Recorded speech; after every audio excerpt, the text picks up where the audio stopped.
कहा कुछ 26 जनवरी 1950 को भारत की वास्तविक संवैधानिक स्थिति क्या थी। तो एक क्वेश्चन है, तो यहाँ पर बता सकते हैं आप कि जो भारत की जो स्थिति थी, ठीक है, 26 जनवरी 1950 में क्या थी।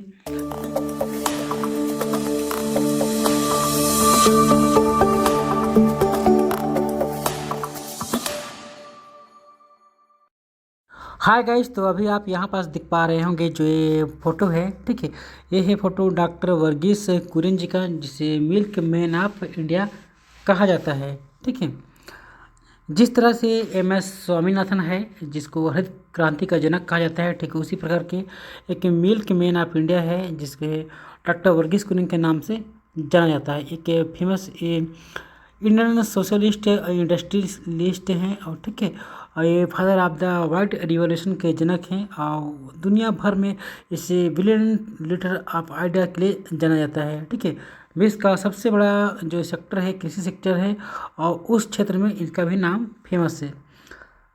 इंडिया में देखिए कि जो MS स्वामीनाथन है उनका नाम को सभी जानते हैं, ठीक है, जो हरित क्रांति के जनक थे, लेकिन जो श्वेत क्रांति के जो जनक हैं वो डॉक्टर वर्गीस कुरियन साहब हैं।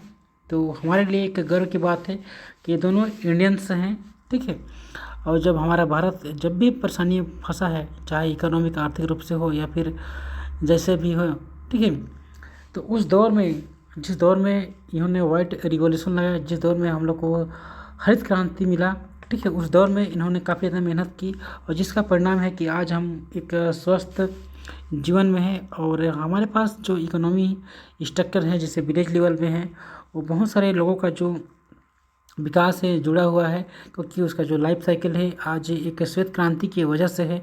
आप देखे होंगे कि जो अमूल है दूध है, ठीक है, वो अमूल दूध जिस ब्रांड से आता है उसके जनक यही हैं डॉक्टर वर्गीस कुरियन साहब। ठीक है, तो चलिए यहाँ पर सब कुछ हाईलाइट कुछ टॉपिक को देख लेते हैं। तो देखिए कि भारत के जो आर्थिक सर्वेक्षण 2021-22 के अनुसार भारत दूध प्रोडक्शन में पहले स्थान पर है, और वैश्विक दूध उत्पादन में लगभग 23% का योगदान देता है। ठीक है, डेयरी मिल्क ऑफ इंडिया। देखिए, डेयरी एकमात्र सबसे बड़ी कृषि वस्तु है जो राष्ट्रीय इकोनॉमी में 5% का योगदान करती है। 8 करोड़ से अधिक किसानों को सीधे एम्प्लॉयमेंट देती है, रोजगार देती है। ठीक है, डॉक्टर वर्गीस कुरियन, देखिए, उन्हें डेयरी उत्पादन के जो औद्योगिकरण और जो अमूल ब्रांड की स्थापना का श्रेय दिया जाता है। डॉक्टर कुरियन के काम के कारण भारत 1998 में दुनिया का सबसे बड़ा दूध उत्पादक राष्ट्र बन गया। ठीक है, और ये अमेरिका से आगे निकल गया। डॉक्टर कुरियन साहब को कृषि रत्न और मैक्सके पुरस्कार और विश्व खाद्य पुरस्कार सहित कई अवार्ड भी दिए गए हैं। उन्हें पद्मश्री, पद्म भूषण और पद्म विभूषण, भारत के तीनों सर्वोच्च नागरिक सम्मान भी उन्हें दिया गया है। ओके, तो यहाँ पास आप देख सकते हैं कि उन्हें ऑपरेशन फ्लड का जनक भी कहा जाता है। 1970 में शुरू हुए ऑपरेशन फ्लड ने डेयरी किसानों को अपने स्वयं के विकास का प्रबंधन करने और उनके द्वारा उत्पादित संसाधनों का स्वामित्व लेने में सहायता की थी। ठीक है, ऑपरेशन फ्लड के लक्ष्यों में 3 स्टेप आप यहाँ पर देख सकते हैं। ऑपरेशन फ्लड है उसमें दूध जो प्रोडक्शन हो उसमें वृद्धि हो गई, ठीक है, जिसे दूध की बाढ़ भी बोला जाता है। ठीक है, जिसे वाइट रिवॉल्यूशन कहा जाता है। और दूसरा क्या है, ग्रामीण आय में जो इसकी जो वृद्धि हो गई। ठीक है, क्योंकि जैसे ही वाइट रिवॉल्यूशन हुआ तो हर लोग जो अपने एक एग्रीकल्चर है उसमें जो अपने एनिमल्स है उसको पालने लगे। ठीक है, और उसमें जो मिल्क प्रोडक्शन हो गया। ठीक है, अच्छी तरह जो कंज्यूमर है उसके लिए उचित मात्रा पर उसको दूध मिलने लगा, तो जिससे कि जो ग्रामीण लेवल है या फिर आप देख सकते हैं जो अर्थव्यवस्था है भारत का उसमें सुधार देखने को मिला। तो एक अच्छा स्कोप रहा हमारे इंडिया के लिए और डॉक्टर साहब के लिए। इससे हमारे जो इंडियन इकोनॉमी है उसके स्ट्रक्चर में, उसके सुधार में, या फिर कह सकते हैं कि जो हमारे लोग हैं, हमारे जो सिटीजन्स हैं, हमारे जो किसान हैं, ठीक है, वो उनको काफ़ी ज़्यादा हेल्प हुआ। तो यहाँ पे एक इम्पॉर्टेंट टॉपिक है, अब इसको देख सकते हैं कि जो अभी राइनोस हैं, ठीक है, तो राइनोस में क्या देखें कि ये बहुत ही क्रिटिकल इंडेंजर स्पीसीज हैं धरती पर। ठीक है, राइनो का है, इसमें जो शिकारी होते हैं इसके जो हॉर्न होते हैं, सिंग होते हैं। ठीक है, तो शिकारी लोग इसके हॉर्न को क्या करते हैं, इसको पाने के लिए इनको शिकार करने लगे हैं। तो ये अभी बहुत ज़्यादा अभी न्यूज में बना हुआ है। आप देखेंगे कि जो चाइना और वियतनाम है, ठीक है, वहाँ पास इसको इसके जो सींग है उसको काटने के लिए या फिर जो शिकारी हैं इसको पोचिंग करना चाहते हैं, ताकि उसके सींग से वो कुछ ऐसे तत्व बनते हैं, जैसे कि सपोज करिए कि कुछ मेडिसिन वगैरह हो गए, ठीक है, क्योंकि इसके जो सींग में केराटिन होते हैं और ये मेडिसिन के लिए काफ़ी ज़्यादा काम आते हैं, ठीक है। विशेष करके इरेक्टाइल डिसफंक्शन जो होता है, ठीक है, ह्यूमंस में, उसके लिए भी ये काम करता है। तो देखिए राइनो का पोचिंग अभी तेज़ी से बढ़ चुका है, और चाइना और जो वियतनाम है वहाँ पास इसका गलत तरीके से उपयोग हो रहा है। तो आप देख सकते हैं कि दुनिया में बहुत सारे राइनोस हैं, ठीक है, जिसको आप यहाँ पर देख सकते हैं। राइनोस के जो टाइप्स हैं, कितने प्रकार होते हैं, आप यहाँ पर देख पाएंगे। देखिए कि ब्लैक राइनो है, क्रिटिकल इंडेंजर के कंडीशन पहुँच गया है। ये वाइट राइनो है, तो ये थ्रेटन है, ठीक है, ये क्रिटिकल इंडेंजर है। कौन? सुमात्रन राइनो, ये जो सुमात्रा में मिलता है, ठीक है। ये देखिए लेसर ओन हॉर्न राइनोस है, ये जावा राइनो है, आप यहाँ पर देख सकते हैं, ठीक है। तो ये क्या है, ये क्रिटिकल इंडेंजर में है। तो क्रिटिकल इंडेंजर में देखिए बहुत ये राइनोस हैं, ठीक है, ये क्रिटिकल इंडेंजर में है। ब्लैक राइनोस हो गया, सुमात्रा राइनो हो गया, ठीक है, लोजर ओन हॉर्न राइनोस हो गया, क्रिटिकल में है। अभी ये वाइट राइनोस है, थ्रेटन में है। तो यहाँ पर देख सकते हैं ग्लोबल राइनो का जो पॉपुलेशन है, दुनिया भर में जो राइनोस की जो संख्या है वो कितनी है। तो यहाँ पर आप देख पाएंगे कि जो राइनोस है, ब्लैक राइनोस, आप देख पाएंगे कि अफ्रीका की तरफ आपको देखने को मिलेगा 6195 मिलेंगे आपको, ठीक है। और वाइट राइनोस भी आपको यहाँ देखने को मिल जाएंगे, ये 15,942 की संख्या में है। जो हमारे इंडिया में आपको देखने को मिल जाएगी, ये साइड में जहाँ पास ग्रेटर ओन हॉर्न मिलते हैं, ठीक है, एक सिंग वाला जो गंडा होते हैं, उसमें हमारे जो यहाँ संख्या है जो 4014 की संख्या में है, ओके। तो इसी तरह सुमात्रा में जो राइनोस हैं, ठीक है, वो भी क्रिटिकल इंडेंजर में है, जहाँ उसकी जो संख्या है ये 34 से 27 आसपास बता जा रही है, ठीक है। और इंडोनेशिया है, जहाँ यहाँ पर जावा है, वहाँ पर देख सकते हैं कि जो राइनोस है उसकी संख्या भी 76 है। तो ये काफ़ी ज़्यादा चिंतनीय है, क्योंकि जो शिकारी है राइनोस को मार रहे हैं, ठीक है, इसका पोचिंग कर रहे हैं, क्योंकि इससे वो काफ़ी ज़्यादा में इससे पैसा कमाना चाहते हैं। तो ये रुकना चाहिए, और गवर्नमेंट को इस पर विशेष तौर पर ध्यान देना चाहिए। तो चलिए हम देख लेते हैं कुछ और इम्पोर्टेंट टॉपिक। तो यहाँ पर देख सकते हैं अभी तमिलनाडु में देख पा होंगे कि जो कुंदनकुलम न्यूक्लियर पावर प्लांट है यहाँ पास, ठीक है, ये कुंदनकुलम पावर प्लांट है कहाँ, तिरुनेलवेली में डिस्ट्रिक्ट में पड़ता है, ये तमिलनाडु पर, ठीक है। आप यहाँ पर देख सकते हैं तमिलनाडु स्टेट पर। तो अभी जो रसिया है, Russia state own nuclear energy corporation Rosatom है, वो अभी ऑफर किया है इंडिया को, ठीक है, क्योंकि वो एडवांस फ्यूल ऑप्शन देगा, ठीक है, इंडिया के लिए। क्योंकि इंडिया में जो लार्जेस्ट न्यूक्लियर पावर स्टेशन है कहाँ है, कुंदनकुलम पावर प्लांट है, तिरुनेलवेली में है, ठीक है, ये डिस्ट्रिक्ट पड़ता है वहाँ तमिलनाडु में।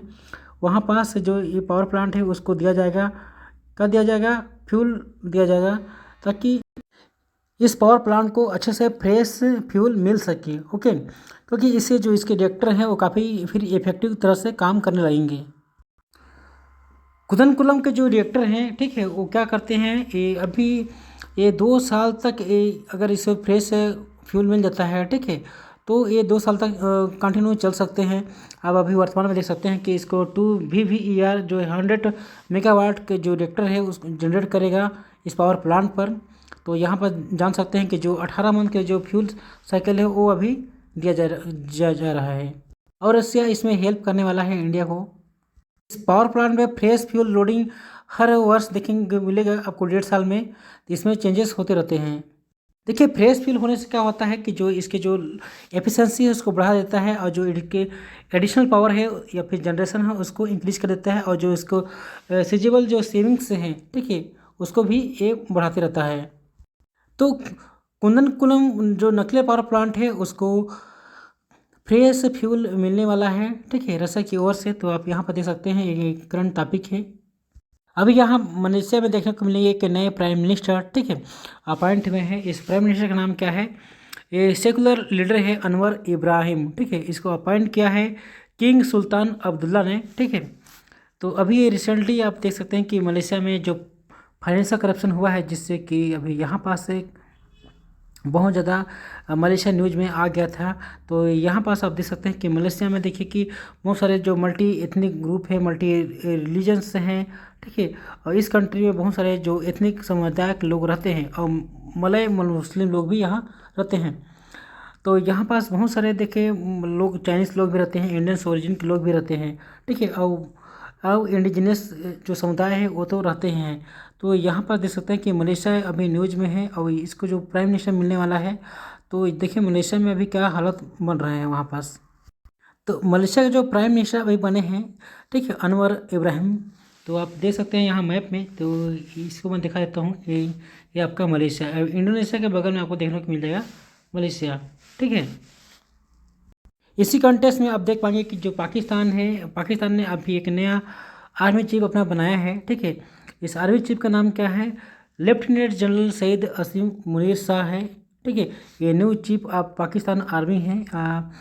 देखिए ये अभी क्या हुआ था, ये पिछले बार ISI के जो चीफ थे, ठीक है, और जिसे अभी आर्मी चीफ बनाया गया है।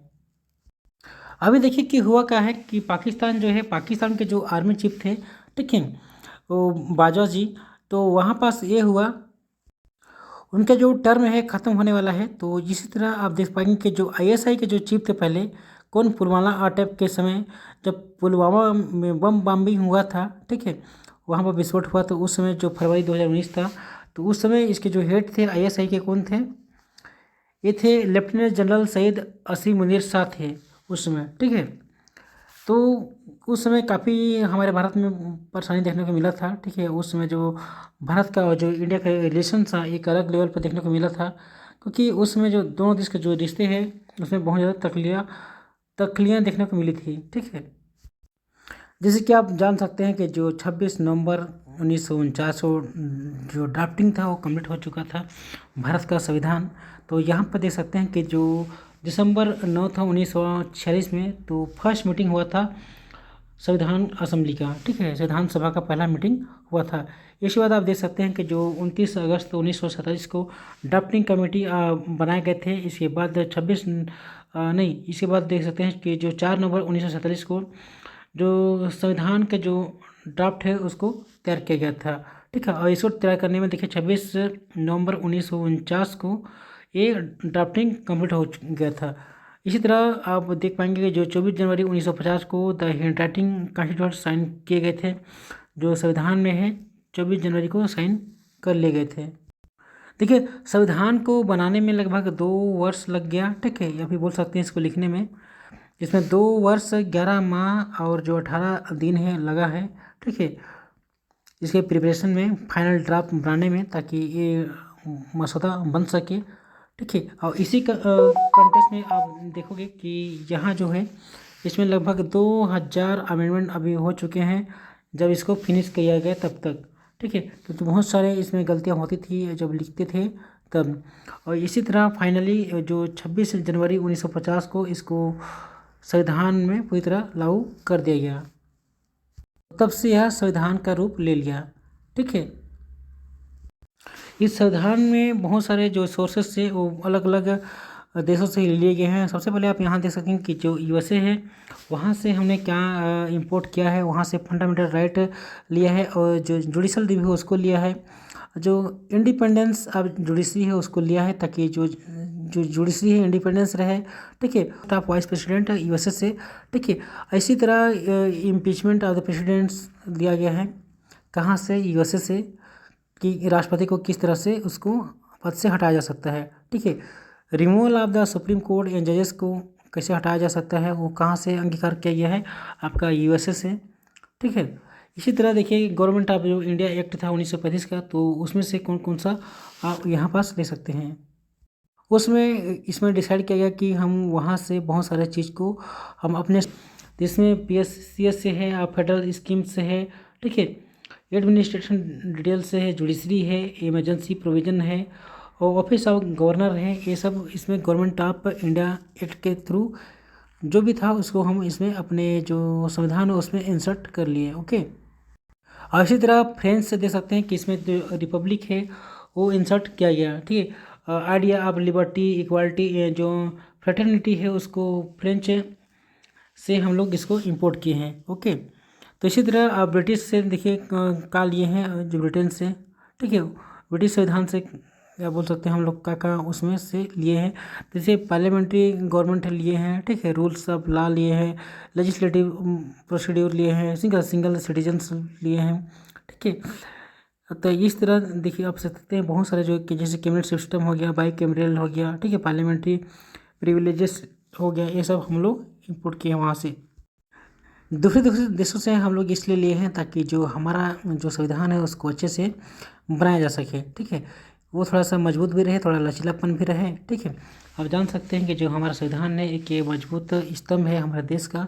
ओके, और हमारे देश में अभी आप जान सकते हैं कि बहुत सारे जो स्ट्रक्चर रहे हैं, ठीक है, संविधान को बनाते समय भी, और उसको अभी तक आज तक जो उसका जो रूल्स और नियम है उसको पालन करने में, तो इसमें बहुत सारे जो लीडर्स हैं उनका योगदान रहा है। विशेषकर जो अम्बेडकर साहब है उनका काफ़ी ज़्यादा रोल रहा है, ठीक है। तो देखिए हमारा जो संविधान है पूरा हाथ हस्तलिखित है।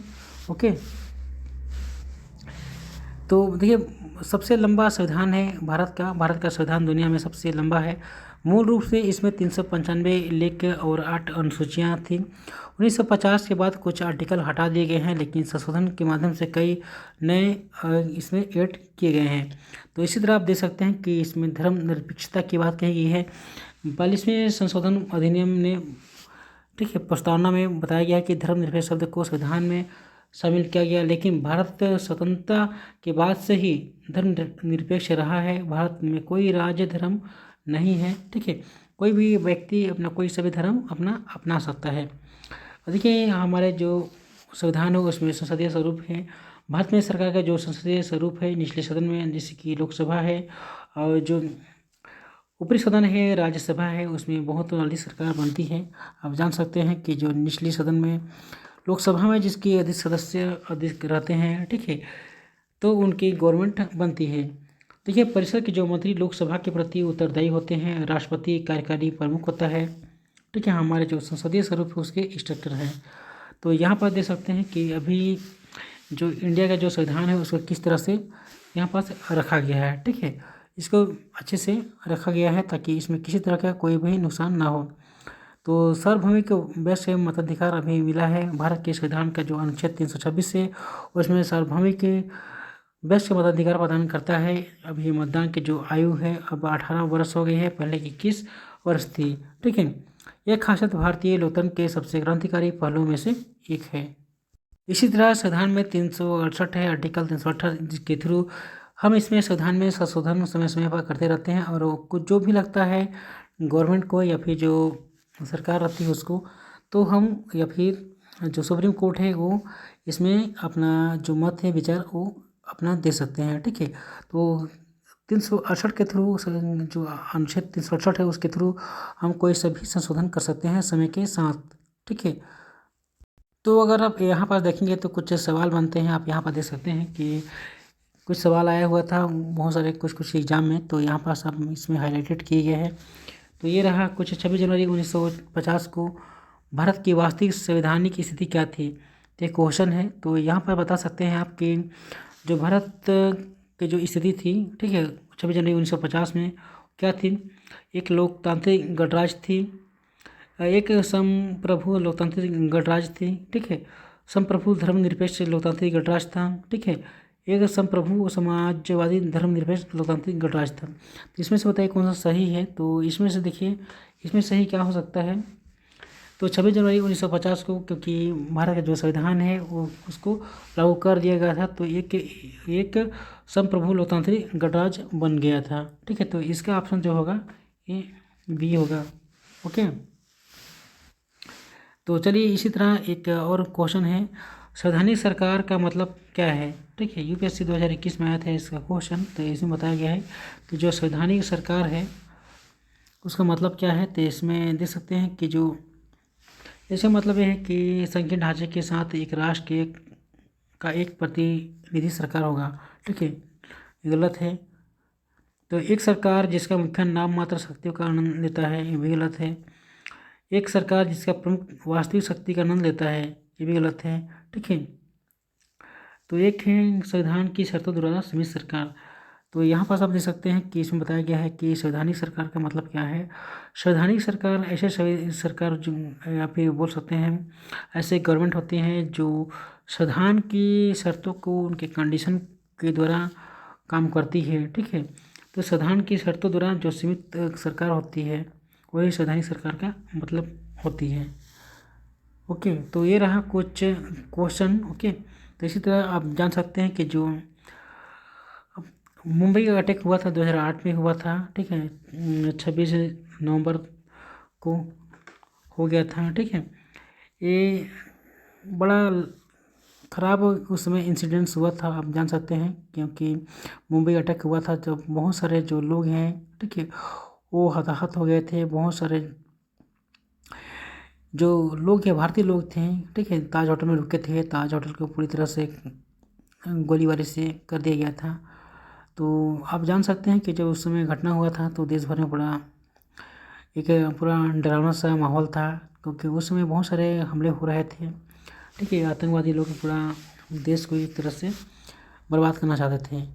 तो उन लोगों को जो शहीद हो गए उन लोगों को श्रद्धांजलि है। और क्योंकि उस समय हमारा जो सिस्टम था आतंकवाद के खिलाफ लड़ने का, उसमें कुछ खास नहीं था। उस समय जब आतंकवाद हुआ उस समय उसको रोकने के लिए बहुत सारे जो ऐसे रूल्स और रेगुलेशन बनाया गया, उसमें एक बोर्ड भी बनाया गया। ठीक है, ताकि नेशनल एक इन्वेस्टिगेशन एजेंसी बनाया गया जो आतंकवाद रोधी जो भी काम करेगा, ठीक है, उसको देख रेख करेगी, या फिर अलग से एक एजेंसी बनाया गया है जो छानबीन करती है। ठीक है, तो इसी तरह और भी पॉलिसीज से गवर्नमेंट की जो हम आने वाले समय में इसमें डिस्कस करने वाले हैं। तो वीडियो देखने के लिए आपका थैंक यू वेरी मच।